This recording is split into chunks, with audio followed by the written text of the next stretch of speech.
Second topic हमारा कायिक प्रवर्धन या कायिक जनन की पहला मेथड हम लोगों ने पढ़ लिया है, प्राकृतिक कायिक प्रवर्धन। अब इसके अंदर हम बात करेंगे कृत्रिम कायिक प्रवर्धन के बारे में।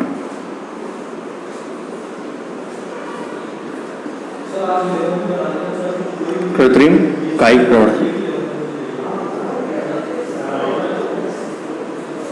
देखिए इससे पहले जो हमने प्राकृतिक कायिक प्रवर्धन पढ़ा है, इसी का पहला पार्ट वो कब संपन्न होता है, प्रकृति में जो सामान्य घटनाएं होती हैं उस दौरान संपन्न होगा। लेकिन कृत्रिम कायिक प्रवर्धन का प्रयोग कब किया जाएगा, जब व्यावसायिक उपयोग लेना हो।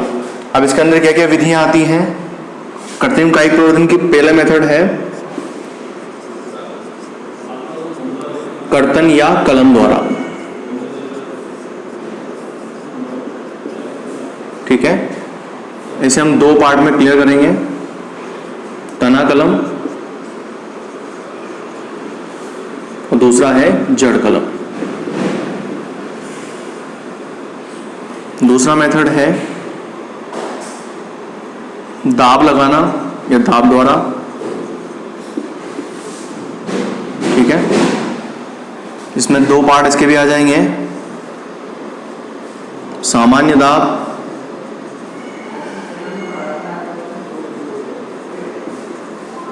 और दूसरा है गुटी दाब।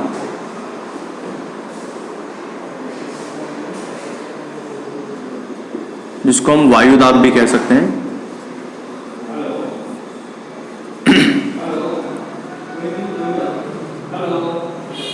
ठीक है। और तीसरा आएगा उपरोपण द्वारा,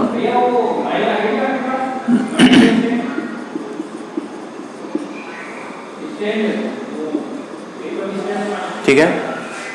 कृत्रिम कायिक प्रवर्धन हम लोग क्लियर कर रहे हैं, जिसमें तीन विधियां रखी जाती हैं, कर्तन या कलम द्वारा, दाब द्वारा और तीसरा आएगा उपरोपण द्वारा, ठीक है। इसके भी हम कुछ पार्ट क्लियर कर लेंगे।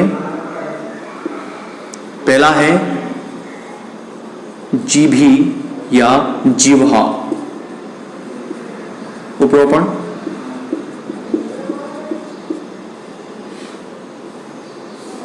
दूसरा है कलिका उपरोपण,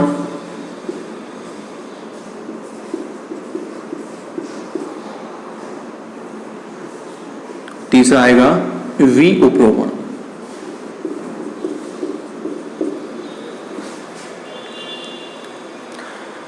तीनों चीजें क्लियर, कर्तन या कलम द्वारा, दूसरा आएगा दाब द्वारा और तीसरा आएगा उपरोपण द्वारा। कर्तन या कलम द्वारा दो विधियां हैं इसकी, तना कलम और जड़ कलम। दाब द्वारा सामान्य दाब, गुटी या वायु दाब और तीसरा आएगा उपरोपण द्वारा, जिसमें जीभी उपरोपण, कलिका उपरोपण, वी उपरोपण के बारे में हम लोग बात करेंगे।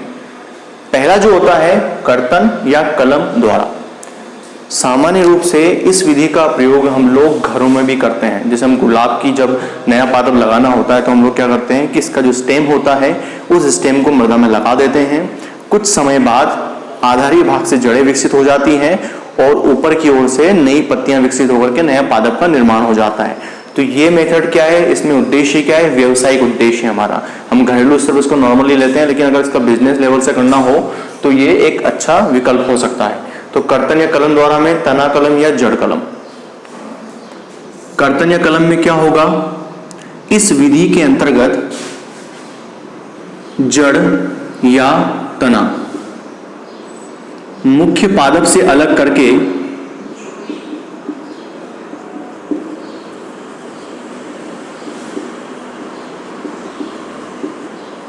मृदा में लगा देते हैं,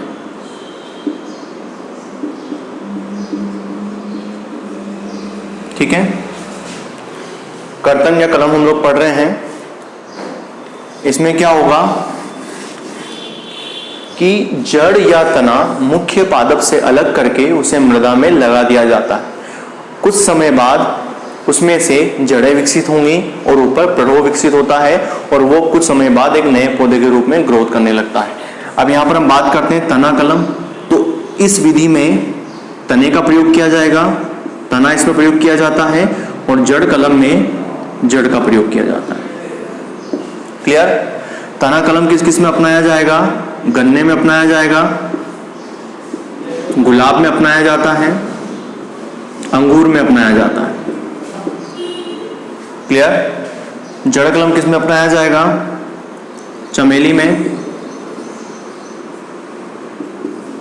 मोगरा में, इनमें जड़ कलम अपनाया जाता है। तो कलम या कर्तन क्लियर हो गया। इसमें क्या होगा कि ग्रोथ करते हुए पादप से जड़ या तने को अलग करके मुलायम होना चाहिए, नए होना चाहिए। उनको अलग करने के बाद मृदा में इस प्रकार लगाया जाता है कि आधारी भाग से जड़ें विकसित होती हैं और ऊपरी भाग से एक नया पादप पत्ती के रूप में ग्रोथ करने लगता है। जड़ों में हम लोग वृद्धि नियंत्रक रसायनों का भी प्रयोग कर सकते हैं। तो तना कलम किस में अपनाया जाएगा? गन्ने में, गुलाब में और अंगूर में। जड़ कलम चमेली और मोगरा में। क्लियर? इस विधि में क्या होता है, जैसे मान लीजिए कि हमने ये स्टेम लगाया है मृदा में, तो मृदा में लगाने के बाद यहां से जड़ें विकसित हो जाती हैं और ऊपर की ओर से पत्तियां ग्रोथ करने लगती हैं। ठीक है, तो एक नया पादप बन जाता है। और यही विधि जड़ के साथ भी है, लेकिन जड़ को हम ऊर्ध्व स्थिति में लगाते हैं ताकि ऊपर की ओर एक नया पादप निकल सके।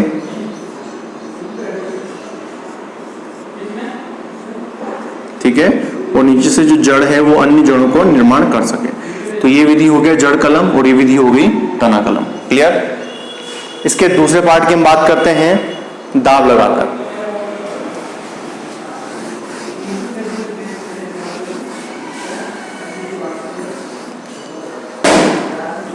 दूसरा मेथड आता है कृत्रिम कायिक प्रवर्धन का दाब लगाकर।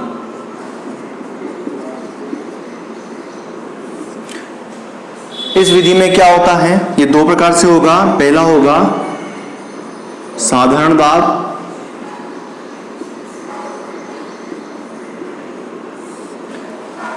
इसके अंतर्गत क्या होता है कि कोई भी पादप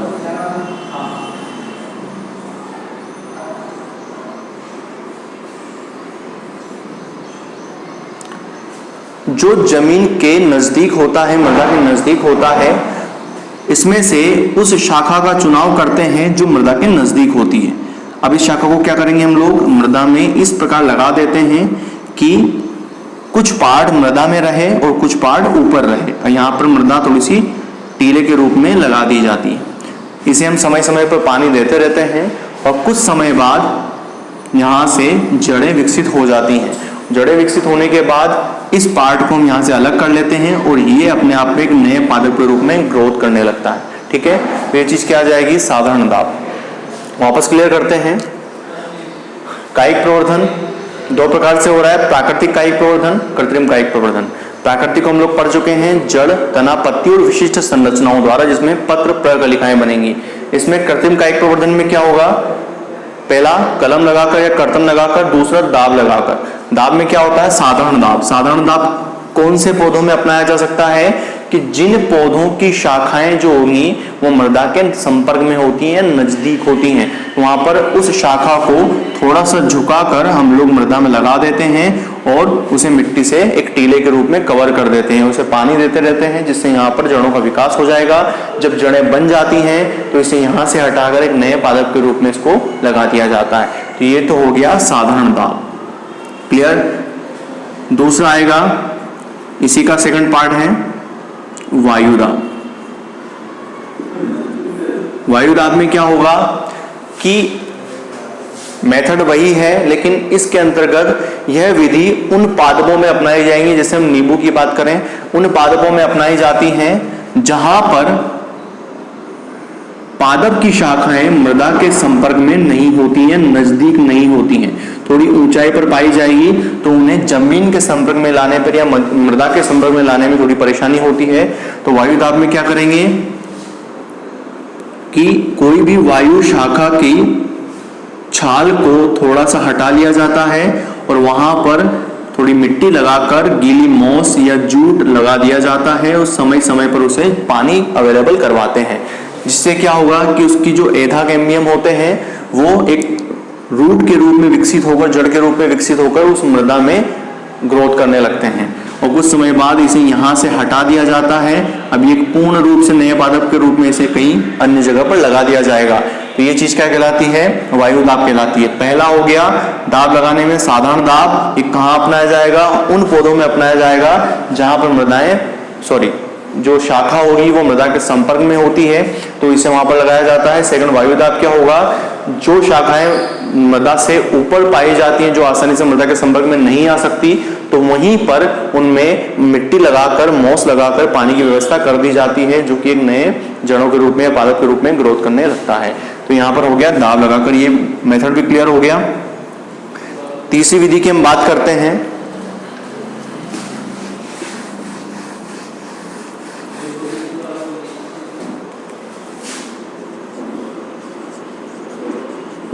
उपरोपण द्वारा।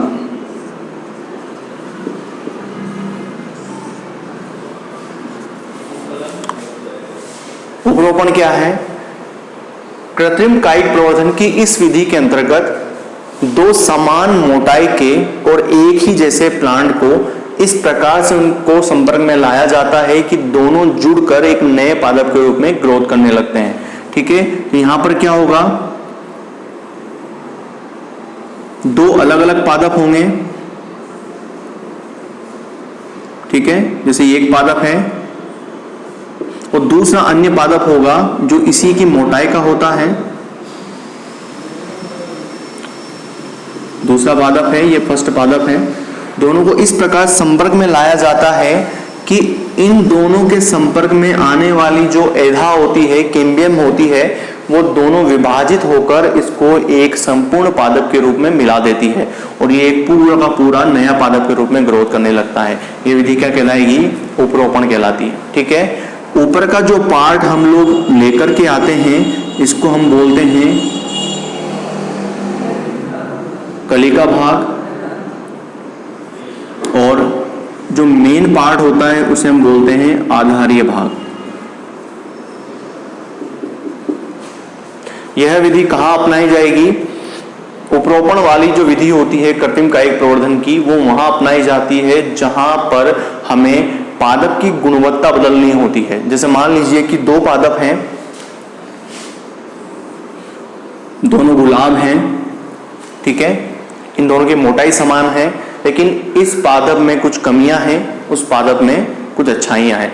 अब इस पादप की जो अच्छाइयां होती हैं वो हमें इस पादप में लेकर आनी है, तो हम लोग क्या करेंगे कि इस पार्ट को यहाँ से काट देते हैं, ये वाला भाग हटा दिया जाता है, और उस वाले पार्ट को भी हम लोग ऐसे ही काट देते हैं और ये वाला भाग हटा दिया जाता है। इस वाले भाग वांछित पार्ट का जो ऊपरी सिरा है वो इसके ऊपर ला करके स्थापित कर दिया जाता है, तो दोनों के दोनों मिलने के बाद एक नया पादप बनता है जो वांछित गुणवत्ता वाला होता है, और ये विधि क्या कहलाएगी, उपरोपण कहलाएगी। आगे बात समझ में, एक बार वो क्लियर कर लेते हैं। उपरोपण क्या है, कृत्रिम कायिक प्रवर्धन की एक विधि है जिसके अंतर्गत समान मोटाई के दो पादपों को इस प्रकार से मिलाया जाता है कि दोनों के मिलने से एक नया पादप तैयार होगा जिसमें दोनों पादपों के गुण पाए जाएंगे। ठीक है, तो ये विधि क्या कहलाएगी, उपरोपण द्वारा। ठीक है, अब यहाँ पर इनकी जो यहाँ पर संरचना बनाई जाती है उस आधार पर इसके अलग अलग प्रकार हो सकते हैं। पहला आएगा जीभी उपरोपण या जिह्वा।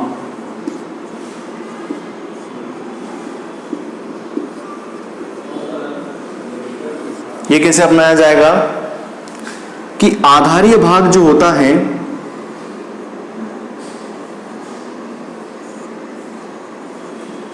इसमें ऊपर की ओर इस प्रकार का कट लगाया जाएगा। ठीक है, और जो वांछित पार्ट हम लेकर आ रहे हैं, कलिका भाग जो लेके आ रहे हैं, उसमें भी इसी प्रकार का एक कट लगा दिया जाता है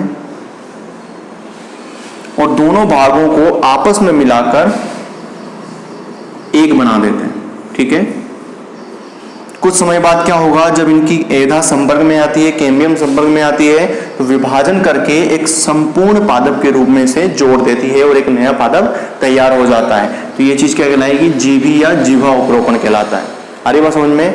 सेकंड हम बात करते हैं कलिका उपरोपण के बारे में।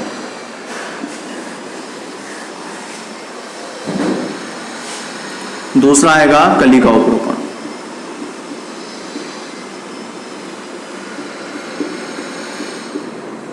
ये कैसे संपन्न होगा कि जो आधारीय पादप होता है इस आधारीय पादप के स्टेम पर एक टी आकार का कट लगाया जाता है। ठीक है, इसकी छाल में टी आकार का कट लगाते हैं और इस छाल को थोड़ा सा दोनों तरफ से उठा लिया जाएगा। क्लियर। अब जो वांछित हमारा पादप है, जिस कलिका को हम यहाँ लाना चाहते हैं, उस पादप की कलिका होती है, उस कलिका के आधारी भाग से उसी प्रकार से टी आकार का कट लगाकर उसे निकाल लिया जाता है। ठीक है, और इस निकली हुई टी आकार की कलिका को लेकर के यहाँ पर लगा दिया जाएगा और छाल को वापस से कवर कर दिया जाता है। तो ये कलिका यहाँ पर स्थापित हो जाती है। ठीक है, तो ये चीज क्या कहलाएगी? कलिका उपरोपण कहलाता है। यहाँ पर जीवा उपरोपण में हम लोगों ने क्या किया था कि आधारीय भाग पर एक कट लगाएंगे और वांछित भाग पर भी एक कट लगाते हैं, दोनों को स्थापित कर दिया जाएगा, जीवी उपरोपण कहलाएगा। इनकी स्ट्रक्चर के आधार पर ये अलग अलग प्रकार से हो सकते हैं। दूसरा आएगा कलिका उपरोपण। कलिका उपरोपण में क्या करेंगे कि जो आधारी भाग होता है, इस पर टी आकार का एक कट लगाते हैं, स्किन को उठा ली जाती है और जो वांछित कलिका होती है उसे निकालकर इस पर स्थापित कर दिया जाएगा, जिससे एक नई कलिका के रूप में ये ग्रोथ करने लगता है। ठीक है, इसका तीसरा पार्ट हम लोग देखते हैं, वी उपरोपण।